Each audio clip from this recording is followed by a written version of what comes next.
We've seen that.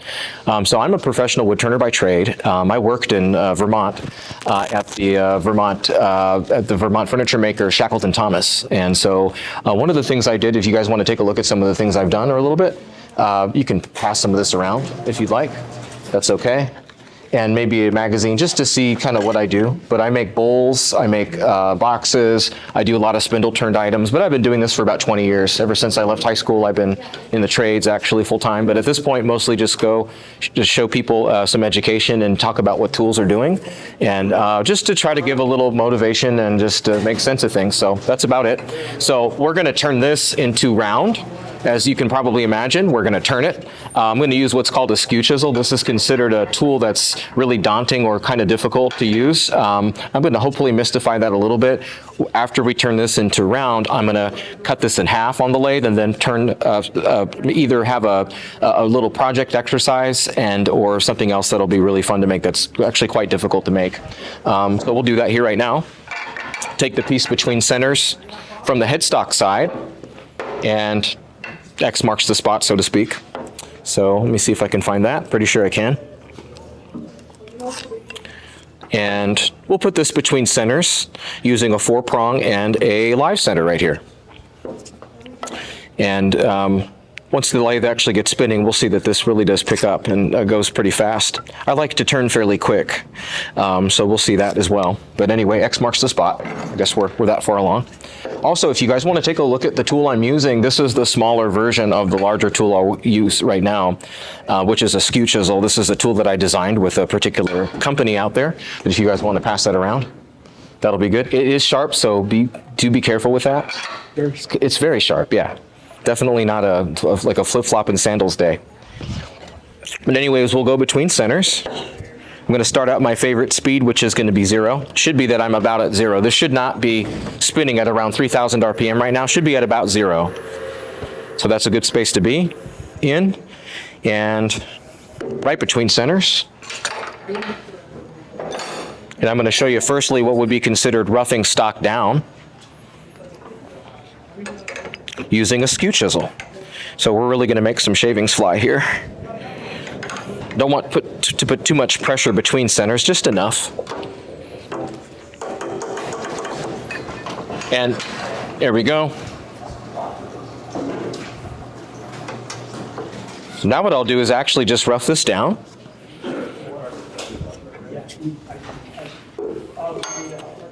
We'll go to higher speed. I'm actually going to start towards the corner here. We'll see that I'm running pretty fast here. And when I use the skew, I'll just take it up and actually, instead of using the tool flat to just scrape across, I'm actually going to use what's called bevel support in this region and just make some cuts forward. Just to get this into round. That's all we're looking to do, is getting this into round.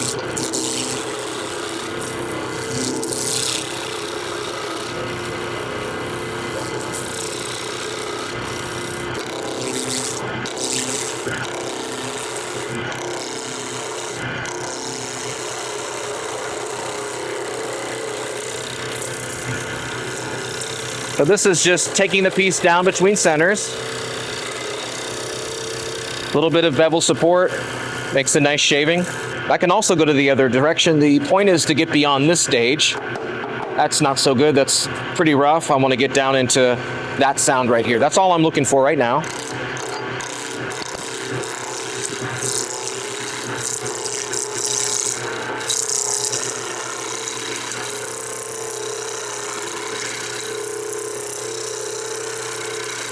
And then losing some stock there just means I need to take the tool rest in a little bit more so. A little bit higher speed now. I can cut to the left or to the right. I'm gonna, in this case, cut to the left.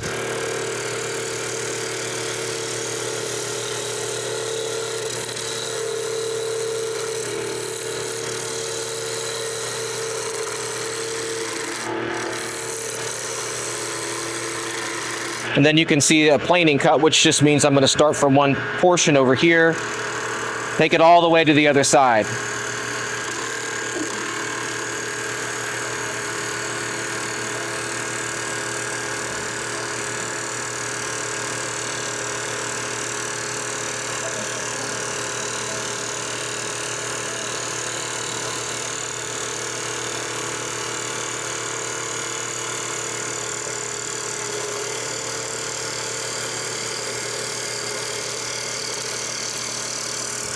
So this would be considered one element of what's called spindle turning. And so what I'm going to do right now is actually take this piece, since it's round enough, I'll firstly stop the piece.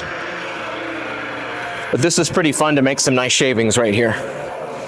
And what I'm aiming to do is, actually having seen that I've actually milled the surface pretty clean, so I'm happy with what I have here. It's a pretty clean surface. I'm going to now actually put this in a chuck, 4-jaw chuck right here, and just show a different operation. And I want to show you guys how I would put this on.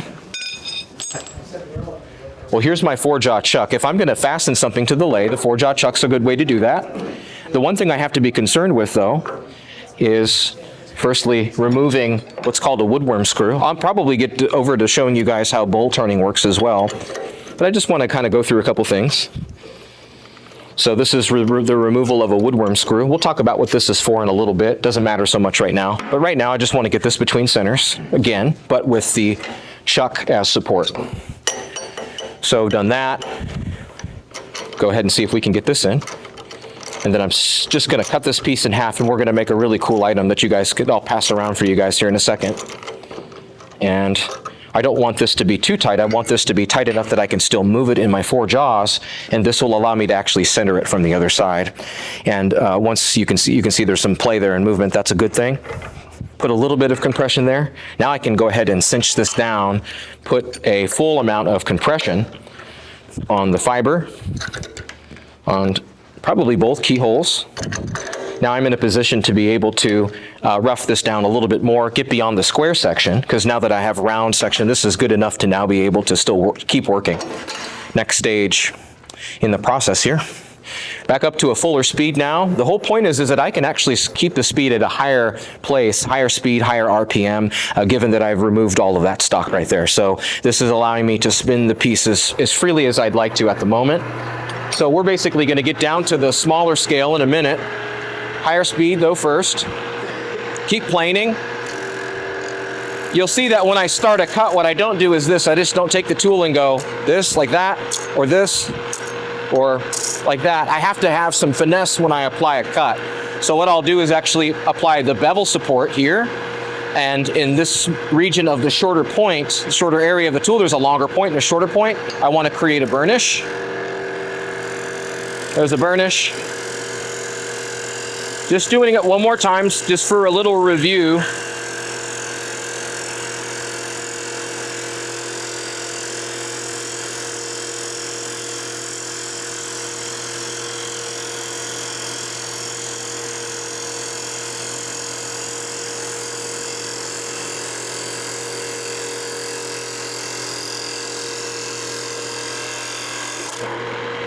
There. And then I'll probably shorten the blank down to about right here.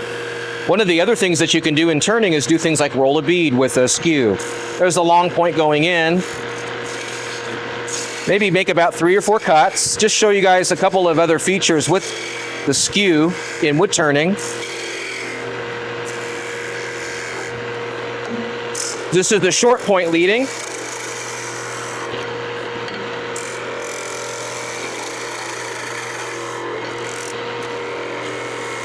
Just a little bit of shaping.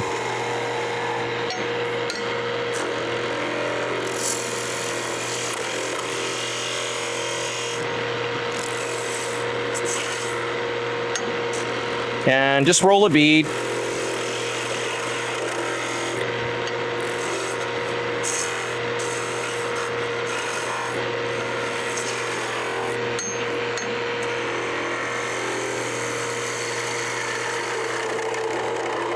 But that just goes to show some of the things that you can do with the skew. One of the other things you can do is, once you actually get yourself a plane surface that's in actually round now,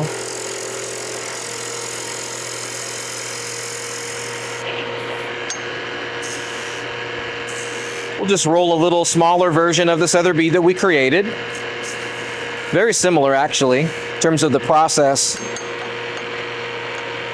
Roll it again, just so you can see the motion.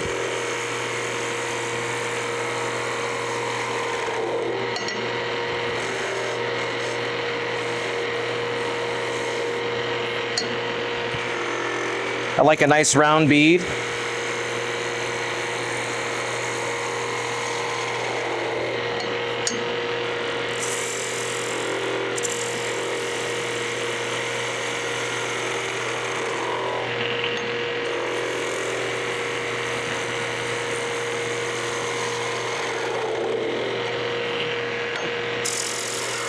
So now we'll just make some downhill cuts.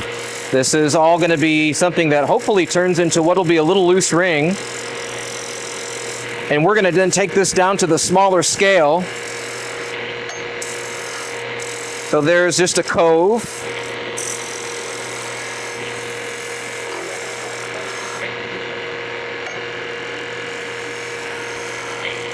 Going underneath now, one side.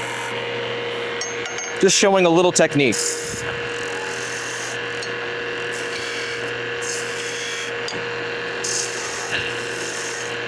There's the long point coming in.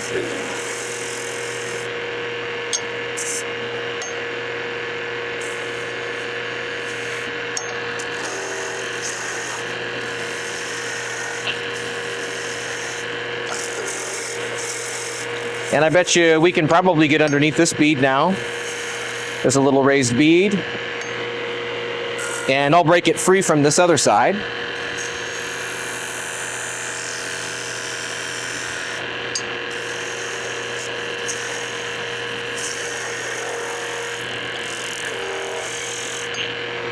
We should see that break free now. There we go. A little bit of a bead there, just kind of fun to make something like that. Just showing some of the potential techniques that you can apply. What I can also do is maybe just make one more, just for the sake of it, just for fun. But firstly, just going back to this rotation, this motion with the skew.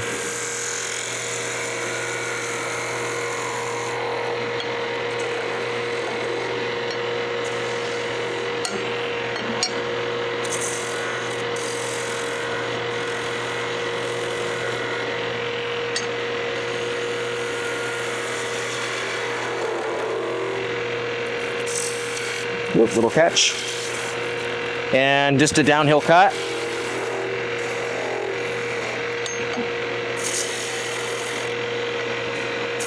Long point going in. What I'm going to do now is just make one more just so you can see a different scale. Slightly smaller.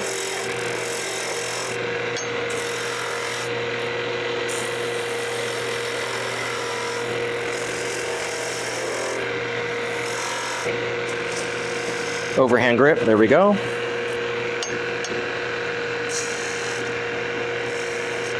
Long point of the tool rolling, same thing.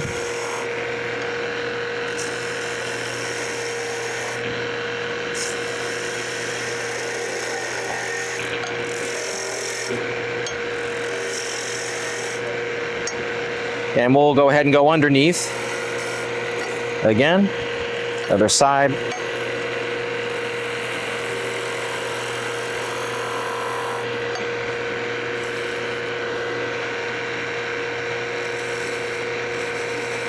There we go, and that should break free now, just like the other piece that we had. Other thing that you can sometimes have, oh, there it goes. Looks like I lost that bead. Let's go down to maybe just do one more, just so you guys can have an understanding of the process just a little bit. So there's a small bead again.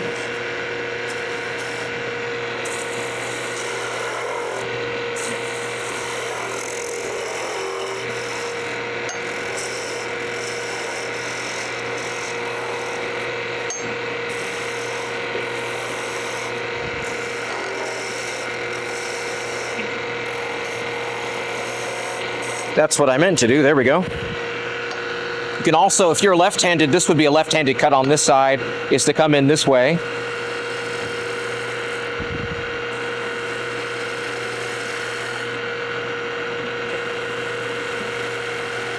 can also turn it around. This is right-handed.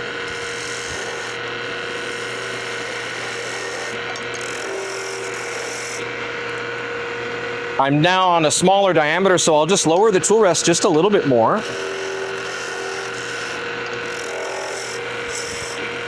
And looks like now I'll be able to break this one free. I just want you guys to see some of the exercise that goes into being able to work with a tool like this.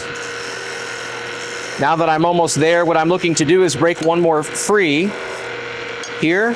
I'll break this one free, and then we'll just work on creating a nice even cove sweep. And then I want to work on something over here that's a smaller scale version of this, but something we can actually pass around. Oh, whoops, little catch there.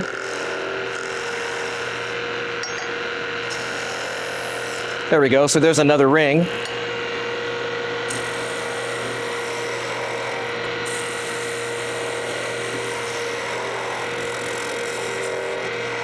There we go. So there we go, where we have it, looks like.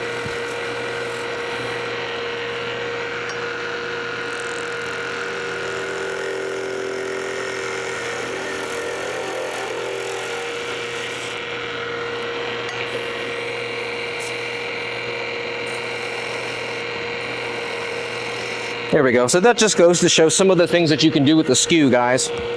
And then what I'm going to do is switch this over a little bit and then get onto this section. So I'll shorten this, and then when it's all done, you just kind of start over and practice again.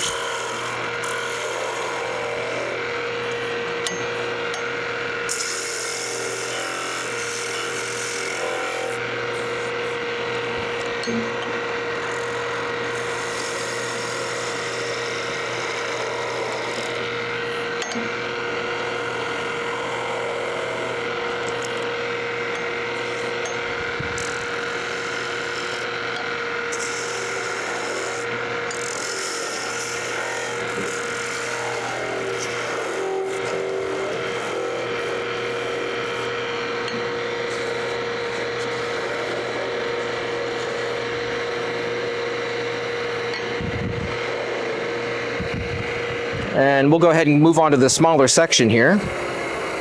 That's kind of what we'll look at doing. But this is just kind of showing some of the things that you can do with the tool to get a decent result for practicing. That's kind of what we're about to do here in a little bit with our class, is just to talk about some of these things. I should be able to possibly back this off. Just a little, just a hair, just enough to maybe remove this. But this is just an item of practice, really, more than anything else. Call it what you will. Some might call it a project. This is, for me, just kind of warming up or practicing with the tool, just to get a result.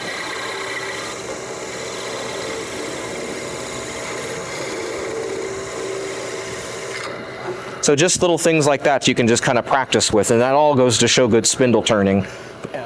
That's round one, just kind of showing a little practice effort.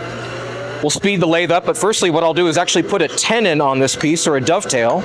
Let's just scrape this area clean.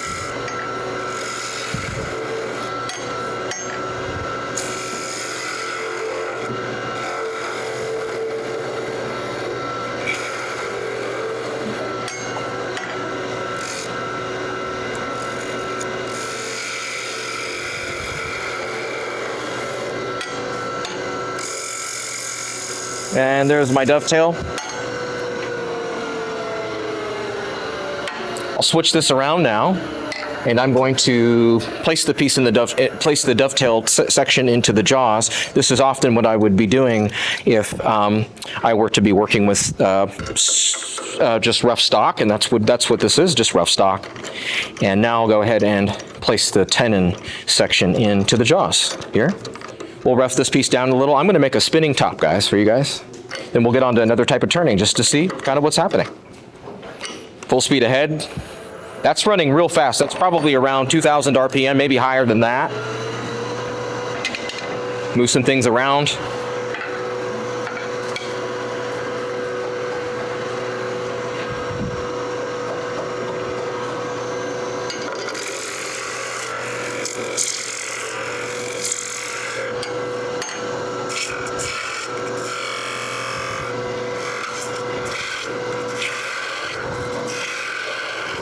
Long point of a skew, that's going to make more of a conical or cone shape. This is the short point making more of a rounded oval shape. This is kind of like rolling a bead.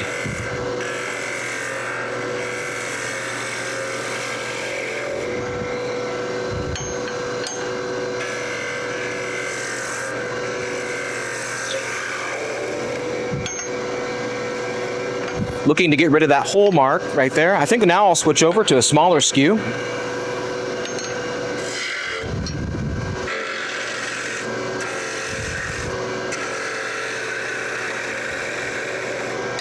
And Smaller skew is more for detail. So basically the exact same tool. We're looking at the same tool. You'll see that there are some slightly different modifications.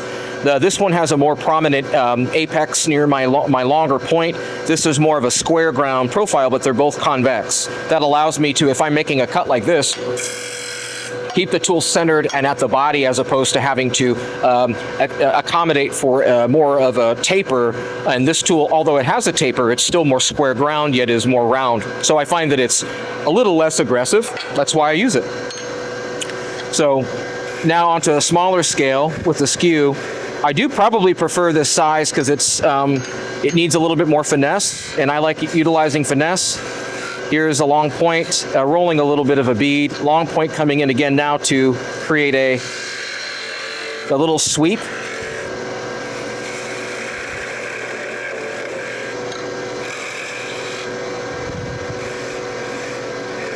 And there we are.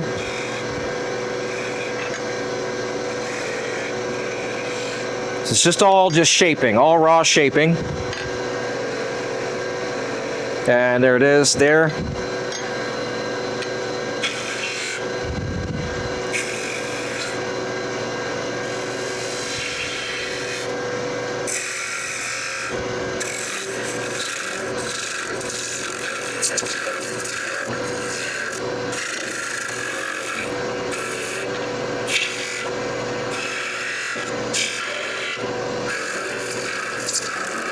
Taking this down, this will be the area where the stem is on the top. Have to keep this mass here because if I remove it, then I won't be able to make any more shaping over here. Any more shapes, and I do want the option at least for that.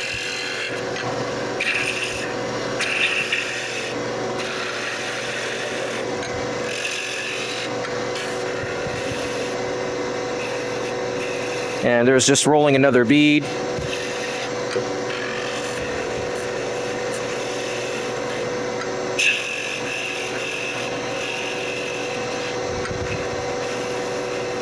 Little round section there, so I'm happy with what I see.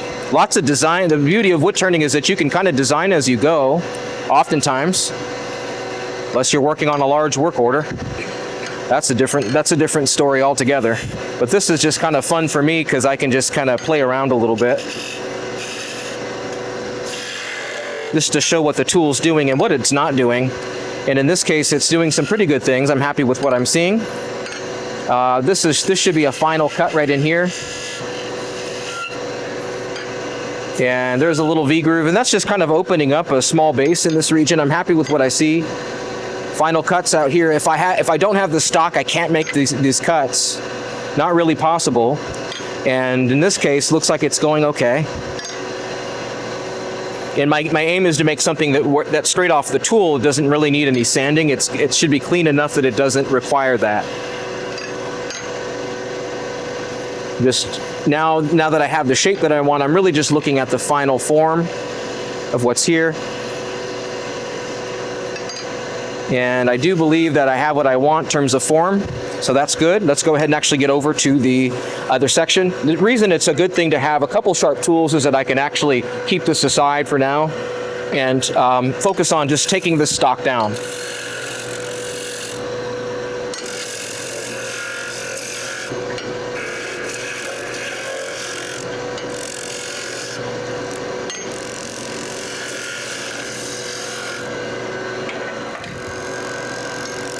Okay, so down to a stem.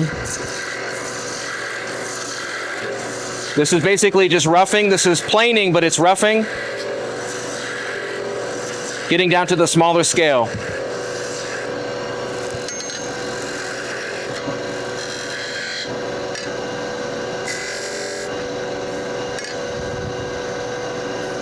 Little finger support here helps.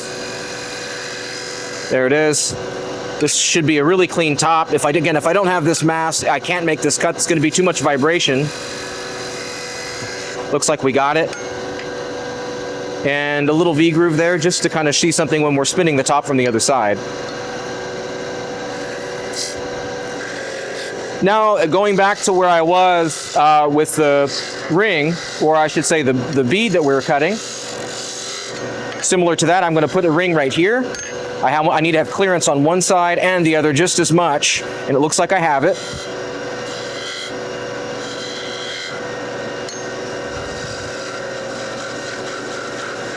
All short point of the tool. There's the short point, there's the long point. Taking this down, and what this clearance between these two sections of the bead show me is that I can actually get underneath this section and the other side to be able to break this free to actually have a loose ring. That's my idea here, and I bet you we can get it going down to the smaller scale, because as long as I have the clearance, I know I can actually make a smaller ring. And again, I'm holding on to this material last so that I can actually account for shaping on this side. Using a slightly softer wood here is helping, no doubt. Long point.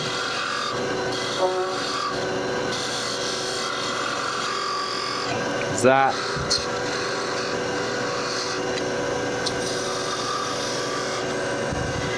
There we go. Happy with what I see there. And now we can actually work on the stem section.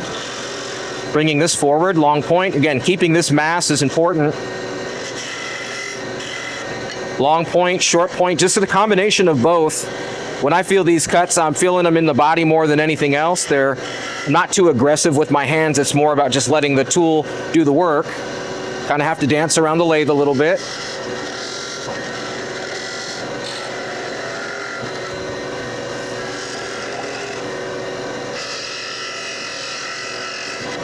Now that we're there,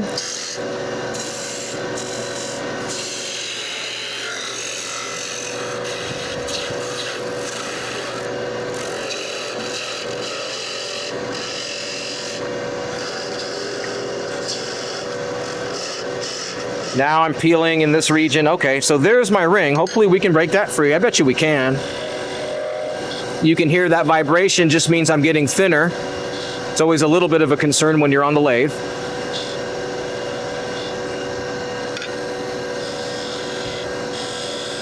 There we go. So now we'll go ahead and round this bead. One side, here's the other.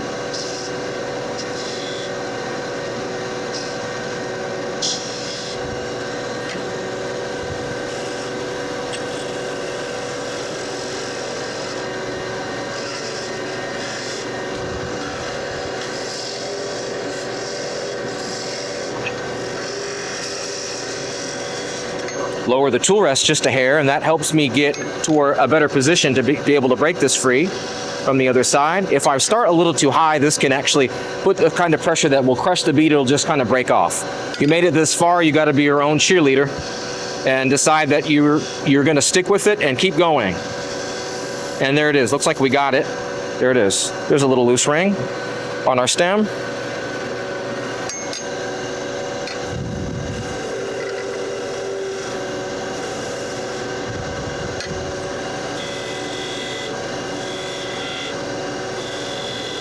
Just going to show a little fine detail. This is what I would refer to as fine detail. Self-explanatory. The details are, well, they're a little refined. Finger support helps because those cuts are very hard to make if you don't have it. Let's see where we're at now. Looks like I can probably sweep this section in here a little bit more. This is what's called a cove. There it is, and there we are. I think that now it's a matter of knowing where this bead sits, because I don't want this to fall off. I want this to remain captive. So, looks like if I just utilize that area as where for where my stem will be, if I round this section over now, I bet you I have a pretty good spot to be able to account for where the bead can rest. Hopefully, let's see about that. Looks like it's right there. I'm happy with that.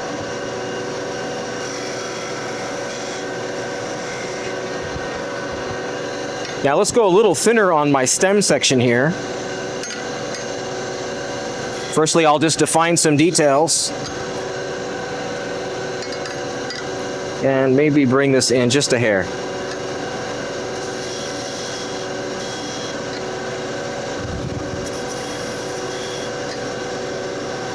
Maybe a bead, maybe a couple little beads. The beauty of this tool is that you can do quite a bit with it. If you use finesse properly, you can get a lot of really great results with it.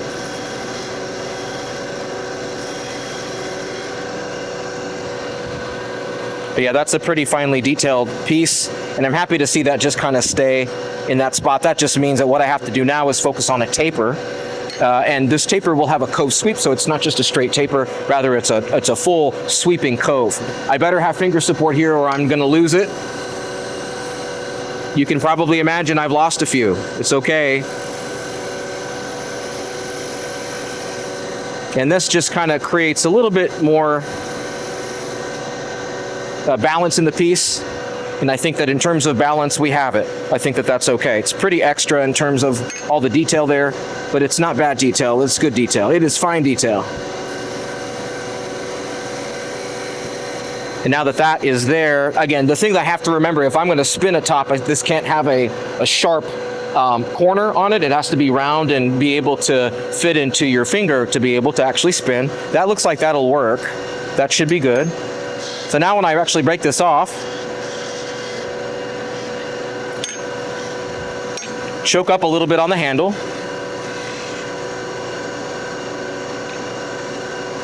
And basically I'm just making a half bead. And there it is. Not so bad. So we want to see if it actually spins. How about that? I bet you. But yeah, this would be considered a really advanced project, but it's a fun thing to make that goes to show proper usage with one of Woodturning's more or less difficult tools to use. So let's see it go if we can. There it is. Yay. And that's actually a spinner. Pretty cool. And then what I do is I'll spin it upside down. I bet you it'll spin upside down. A good top will spin upside down. That's also why I make sure I have on the end I have a little bit more of a conical shape so that it'll actually do the same thing upside down. Let's try that. There it is.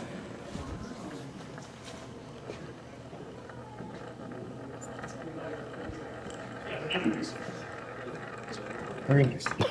Cool. You guys can check that out. It's kind of fun. I've been turning for about 20 years on the lathe.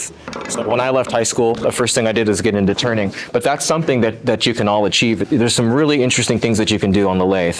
And it's a fun thing. It's a good thing. Now, if I switch over to doing something else on the smaller scale or a slightly larger scale, the speed that I was running at is way too fast. It's way too fast. I want to go back down to 0. 0 is a good speed to be at. And I'm going to actually remove this. I don't need this anymore. You want this instead? No? You good? Okay. I'm so insulted. No. That's all good. I understand. So we're actually going to get what's called a woodworm screw onto the four-jaw chuck, guys. And we will put a ash blank on the lathe. So much harder wood.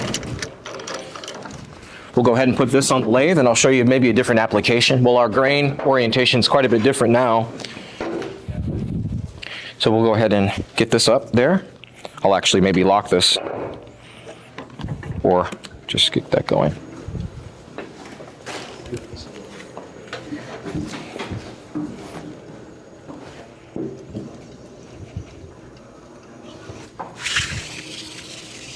Okay, so I'll go ahead and lock this now.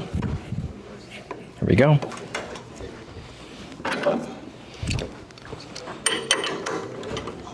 There we go. So I do want to have what's called tailstock support. I had that earlier. Now we'll get it back. And we'll do a little bit of bolt turning. This would be the first item of concern. And the first item of concern is truing the piece up. This is a little too wobbly. The tools that I'm going to be using are going to change here a little bit as well.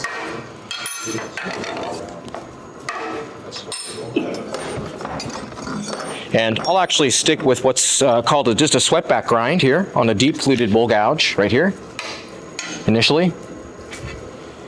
So now up to higher speed, now that I have tailstock supported, I'm in a safe position. So now what I'll do is I'll start from the perimeter, being that I need to do something, I need to true this up. That's called obvious reasons. So is this. Got to true it up. Sounds like construction. Let's get rid of the construction. So I'll start from my corner, tool at my side.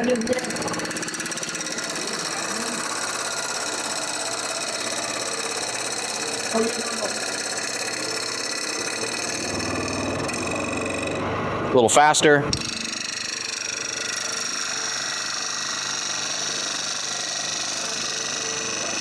And the point is that we're looking for not this, rather this. That's what we want to start with.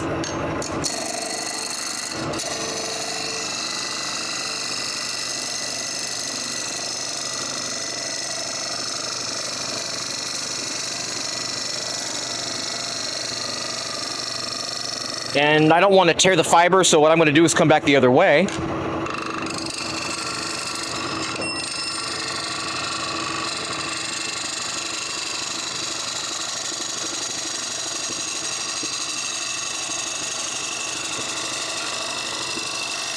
Okay. I got it. Thank you. That's good. So now what we'll do, go a little faster. You did good. That's the durability test. So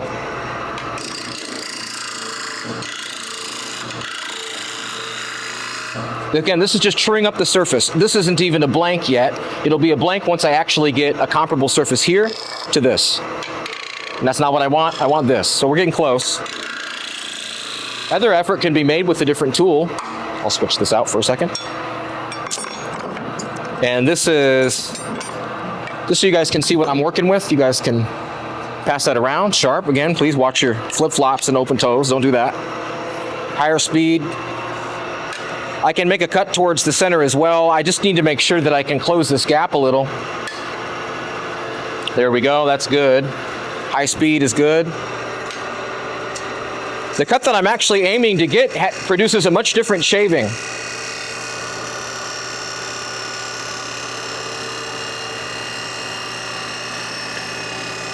This is what I want to see. I want fine dust, finer shavings. That's a very clean surface too.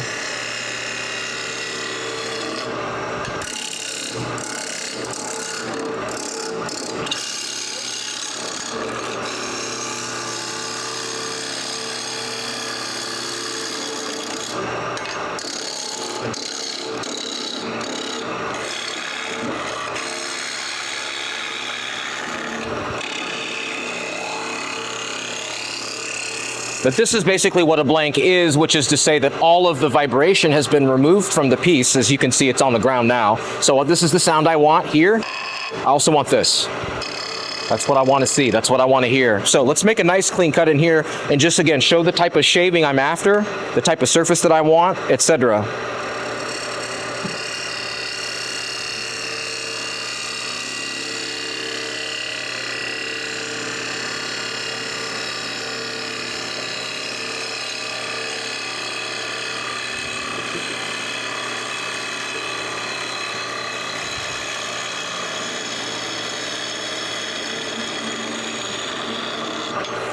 That should be pretty clean. Let's see what we actually have for a surface. Right now, the thing I'm concerned with, and I'm not worried with, but worry's not good. Concern is okay. Concern just means you care a little bit.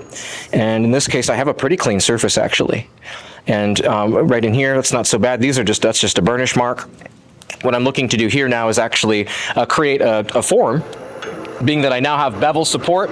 Bevel support just means that the area that is going to be that isn't the cutting edge, but is actually making is throwing the edge into the surface. This is now accounting for a nice surface, so I can actually do that pretty efficiently now. And really also at this point, if you have what's called a woodworm screw on here, and you're confident with the actual hold that you have onto the lathe, with the chuck and so on, you can probably go ahead and actually remove the tailstock support. You don't have to keep it up, just making sure that I have a good hold here and that everything's solid and tight, and that's looking good. It's never a bad idea to go back to being able to just squeeze this down a little bit more. If I can, and looks like I can't, that's a good thing. And then I'll go back to maybe making a form. This side, there we go, and back to it. I don't have to take a lot of material off at once, just small bits, small passes.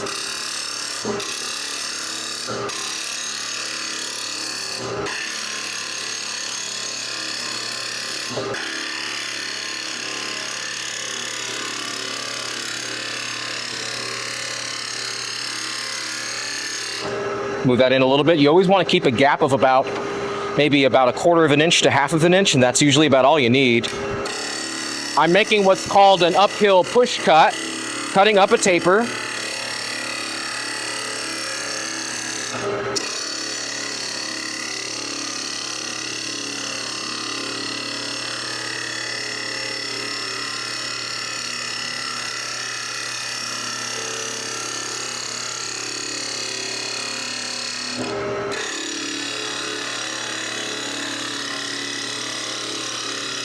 Turning this into a bowl. This is my base.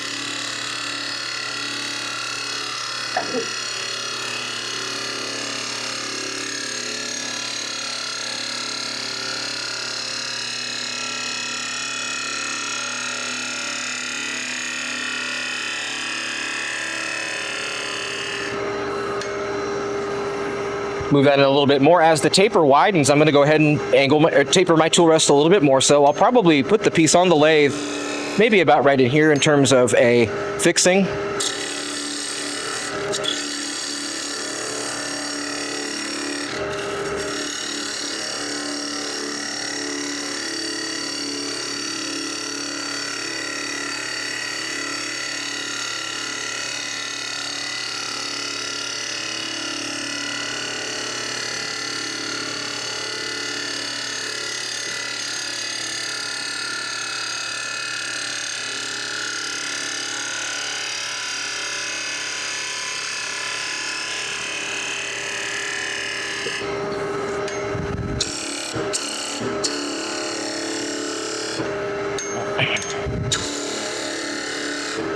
Maybe a little bit more so. So I'm going to take this.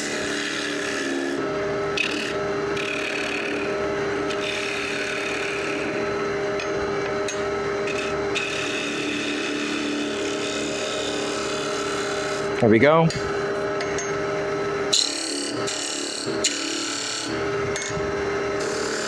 Now I'm going to use a slightly different tool just to put a different shape on that area, that element, which is called a dovetail. We'll do that, and I'll probably also grab a spear just to show a different type of shaving that will show you a very clean and sheared surface. Firstly, what I'll do though is I'll make a slightly different shape in here, like I said, just to taper that a little, and I only need a small shoulder here, probably only 1/4 of an inch.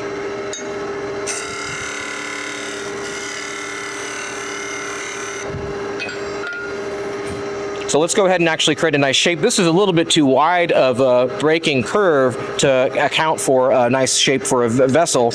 I'll go ahead and come back here and just keep shaping.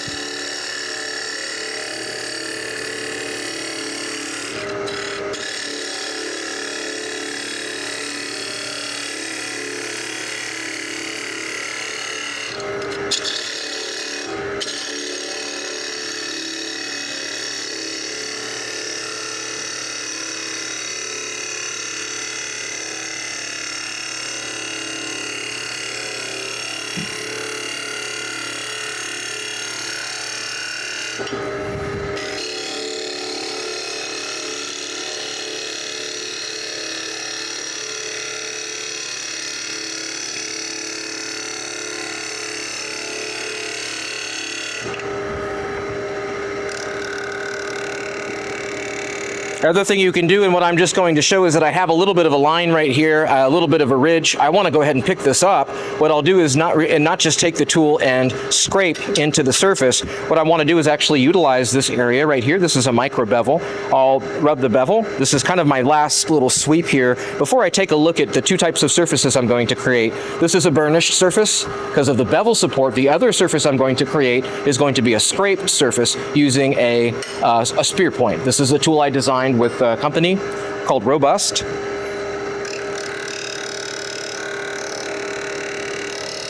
Let's go ahead and pick this up.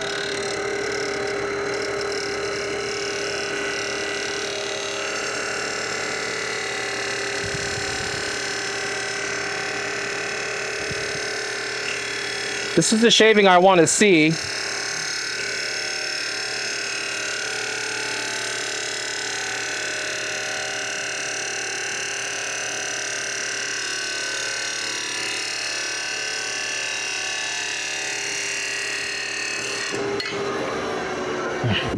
So this is just a nice exterior, as we should see here. It should be in pretty good shape.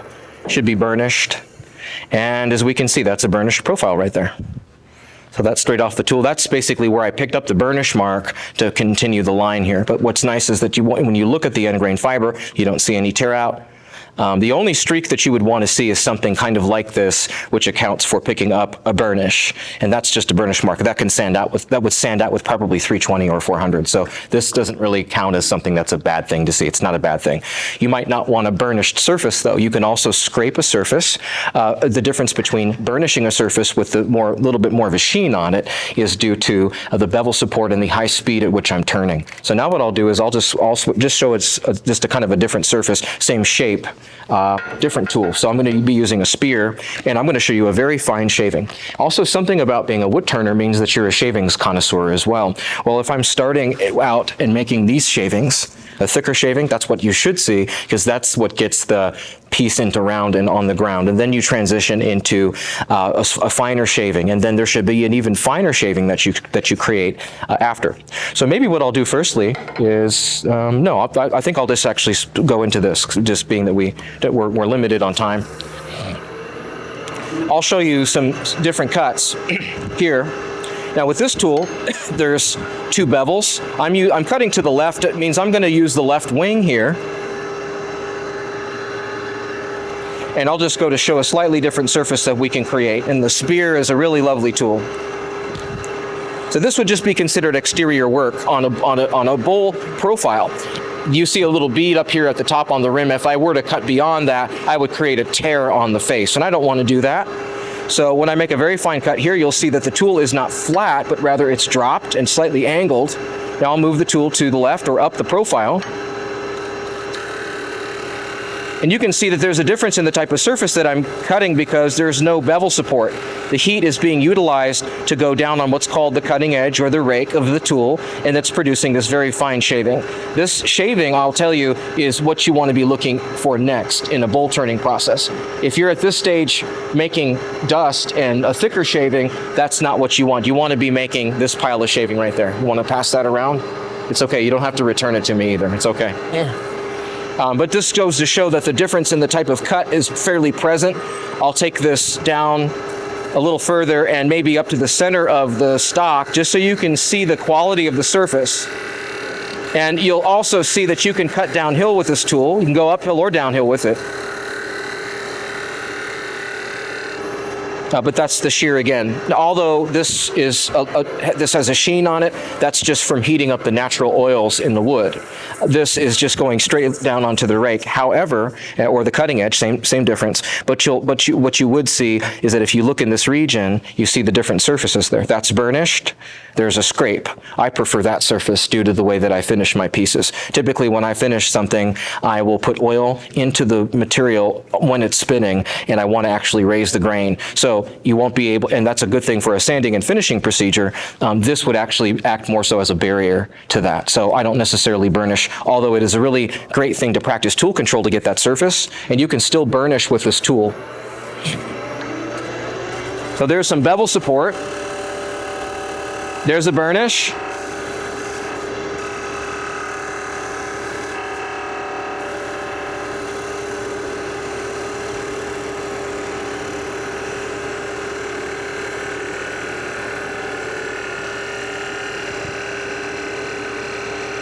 Not quite as bright as the gouge, but this is still pretty good either way.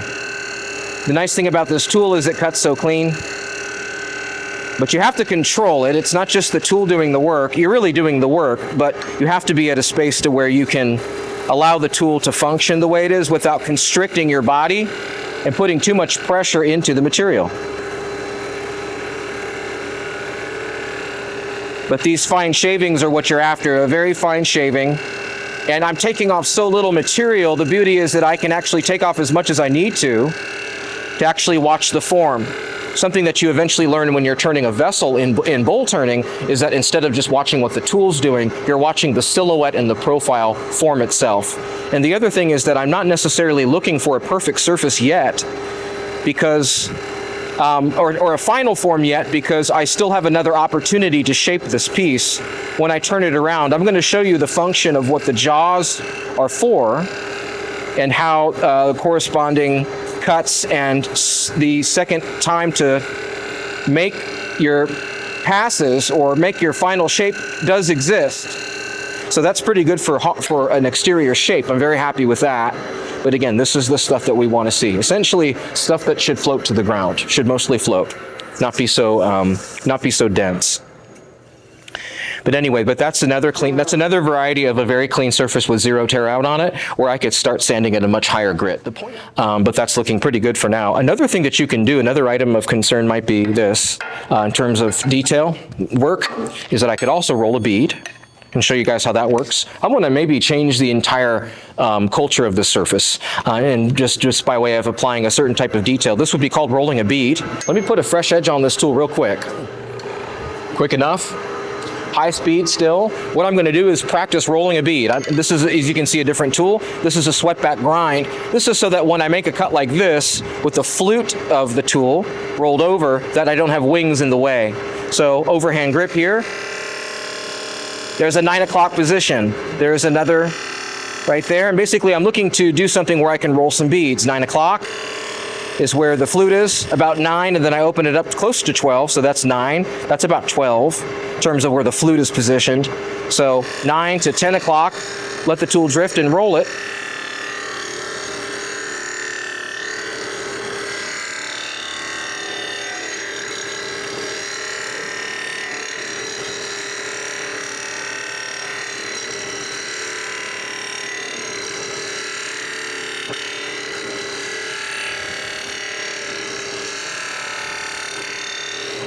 And the way I'm cutting this should be clean enough that when I'm done, we should see a surface that's just as clean as up here on this larger open section of the face.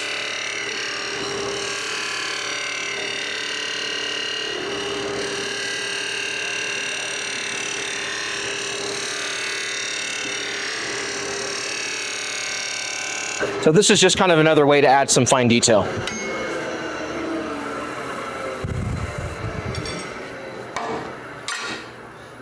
And that should be a pretty nice surface, but one of the things that people like to do in turning is to add things like fine detail like this, and that's not so bad. You shouldn't see any tear out on there, and that's a good surface. Being that that's practice, you just keep practicing and get on to the next thing. In this case, I'll just true this up again.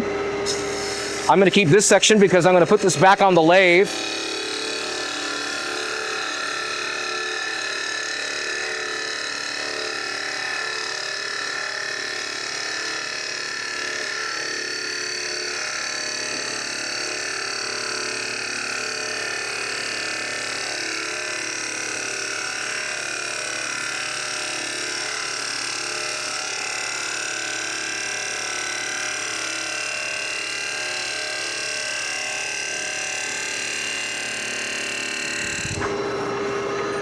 Back down to a slow speed and also turn it off. This is going to be something that I will now flip around. I'll probably pass this around just so we can take a look at the surface. This is essentially what you call burnished ash. This is not a bad surface. This is something that I'm happy with, and yeah, it looks pretty good to me. So I will be turning this around now and hollowing, and that'll be a fun procedure to see, but I want you guys to see the difference here. This is burnished. Oh, right there. Okay, you want to check that out? I am going to go ahead and just hollow this out. And although I'm not going to remove the foot, I won't have time. We'll have enough time to get through this and see some hollowing. It'll be pretty nice to see.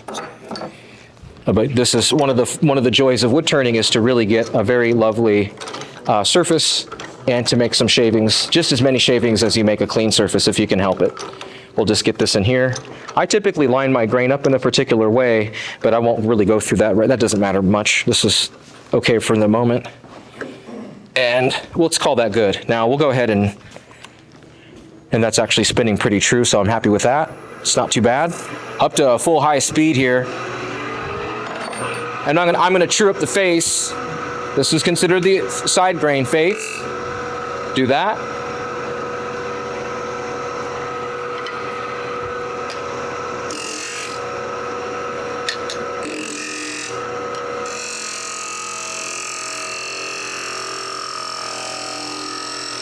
You don't need a lot of support when you make these cuts. It's just here, or here, or here.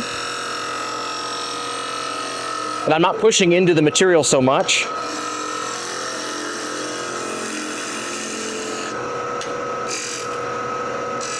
This will be my rim, maybe about right in here.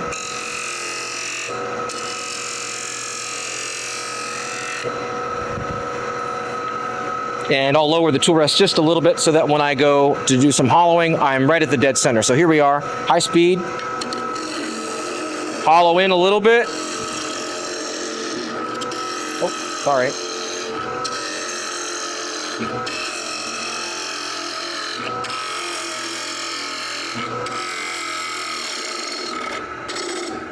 All right. What just happened there? I don't know. High speed.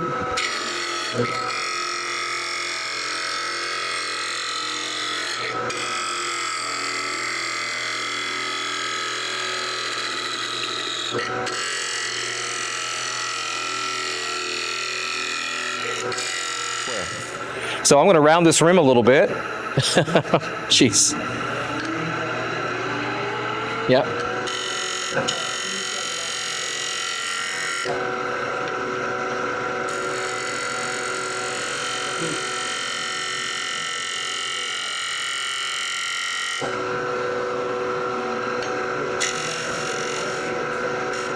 There we go. So taking off a little bit more. I need all this material still to be able to make these cuts out on the rim.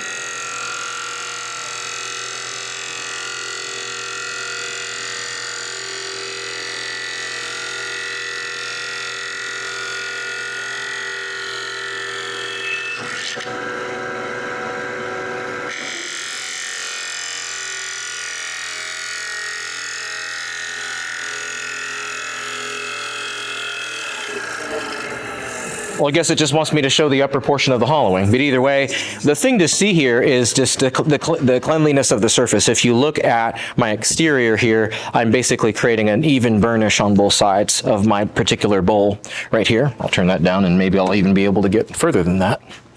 But what I'm looking to not have is in this region where my concentric rings are, my end grain, this is a harder, denser portion of my material. I really don't want to see any tear out in here, so that's nicely burnished. That's one of the reasons I use this tool, this grind.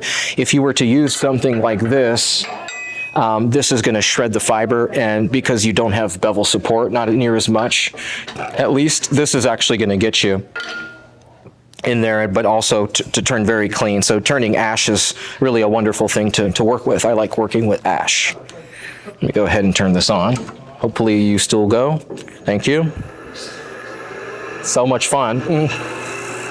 The other thing I can do is if I want to make a cut this direction, it's not such a good idea because what'll happen is I'll pull this way. You'll see that what I've done is I've hollowed sectionally. I reached this first segment, acquired sort of agreed upon wall thickness to what I'm looking for. This is maybe about 1/2 of an inch. So that's for me kind of thick, but I still am okay with that. Gonna go a little bit deeper now. I'm trying to not bog the motor down, but this motor shouldn't be bogged down. This is a good lathe. Going a little deeper now.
Now, if I want to actually go straight down, as long as I'm not pulling up, into an overarching curve, which is greater than what the obvious length of this wing is, which is shorter, I don't want to do this. But however, I can take this down a little further. As long as I go straight forward and I don't pull into the wall, I can do that. However, I'll come back here.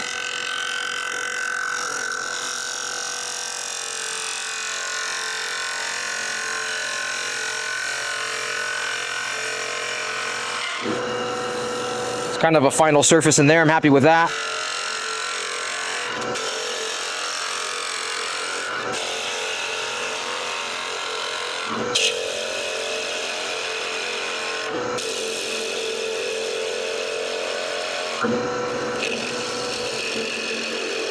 And then the last cuts just need to be clean.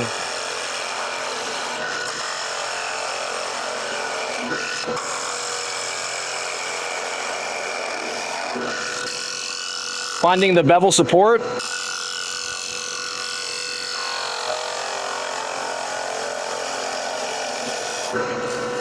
Finding the curve.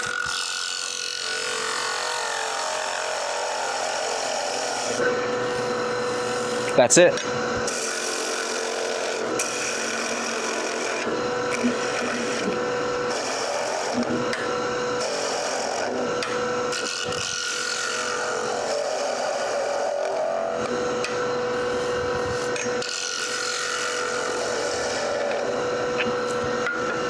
Should be it, guys. And then just making sure that my curve's there. Oftentimes the thing that you have to be mindful of towards the very end is how slow the tool's moving. The feed rate is what that reference is about.